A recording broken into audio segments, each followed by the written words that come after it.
జయహో పత్రిజీ. మానవజాతి చరిత్రకు సంబంధించిన పవిత్ర గ్రంథాలన్నీ మనకు ఇంతవరకు ప్రతి యుగంలో కూడా ధర్మ సంరక్షణ కోసం కాంతి శక్తి, దైవశక్తి రూపంలో భగవంతుడిగా అవతరించిన విషయాన్ని గురించి కథలుగా చెప్తున్నారు, చెప్పాయి కూడా. కానీ ఈ ప్రస్తుత యుగ అవసరాలకు తగ్గట్టు అదే దైవశక్తి అనేక కాంతి రూపాలుగా విడివడి కోటాను కోట్ల మంది కాంతి కార్యకర్తలుగా ఈ భూమి మీద అవతరించినట్లు చెప్పలేకపోయాయి.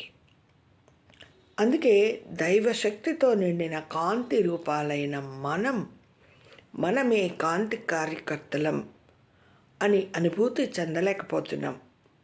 మరి మన చుట్టూ ఉన్న కాంతి కార్యకర్తలను గుర్తించలేకపోతున్నాయి. పత్రిజీ సార్ అన్నారు, 1,44,000 మంది కాంతి కార్యకర్తలను ఈ భూమి మీదకి నేనే తీసుకొచ్చాను అని.